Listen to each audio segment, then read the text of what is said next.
Hi, hello mga kalasa. Welcome sa Lasang Pilipina. Ngayong araw mga kalasa ay magluluto tayo ng beef. Gagawa tayo ng beef teriyaki. Maglagay ng butter sa kawali. Tunawin habang pinapatunaw natin yan, ilagay na rin natin yung ating baka na hiniwa ko lang siya ng maninipis at maliliit lang para madali maluto. Ihalo lang hanggang sa maglabas siya ng sarili niyang tubig. Habang ginagawa ko yan mga kalasa, kung bago ka pa lang sa aking channel, welcome. At huwag kalimutan mag-subscribe at i-click ang bell button para sa mga notification. At kung dati ka pa, welcome back at i-follow mo na rin ako sa aking Facebook page Lasang Pilipina.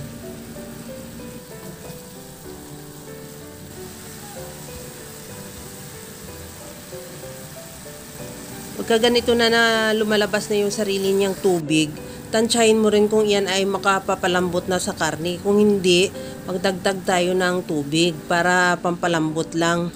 At takpan mo na ulit hanggang sa mag-reduce lang din yung sabaw.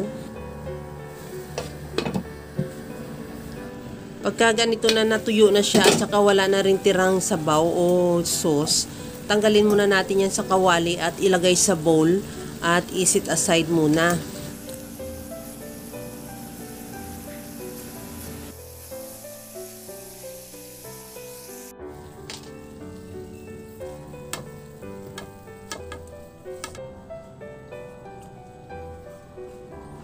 Sa disim na kawali, maglagay ako ng asukal, toyo, bawang at luya.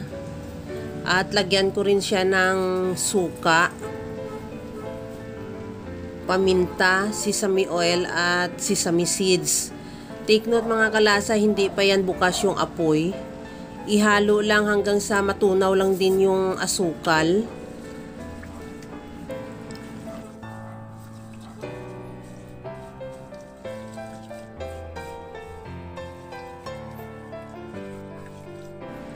Pagka okay na tunaw na rin yung asukal, saka na natin buksan yung apoy. Tuloy lang ang paghalo hanggang sa kumulo. Pagkakulo niyan, maglagay na ako ng slurry, yung cornstarch na tinunaw ko lang sa tubig. Mga 2 tablespoon lang.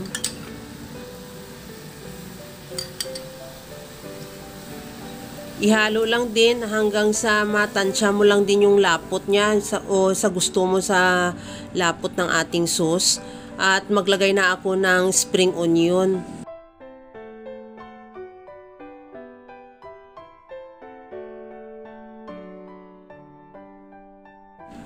Tikman ko muna kung okay na yung timpla natin at saka ilagay ko na rin yung baka. Kunting halo lang hanggang sa maglapot lang yung sauce o mag-reduce. At ready to serve na yan. Kaya mga kalasa, kung nagustuhan mo yung ating video, please like na lang at pakishare na rin sa inyong mga friends.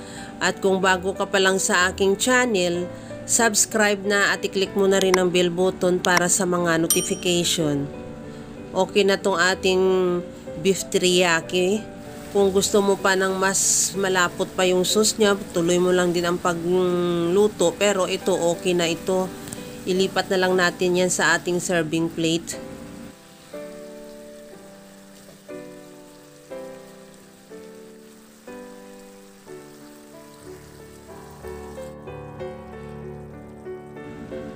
Ito na mga kalasa, presenting yung ating beef teriyaki na napakadali niya lang lutuin at sobrang simple lang. Alam ko kayang-kaya mo rin itong gawin. Kagaya lang lagi sa sinasabi ko na wala namang hindi marunong magluto basta sa simpleng paraan lang. Hanggang sa muli mga kalasa, thank you for watching. Bye-bye!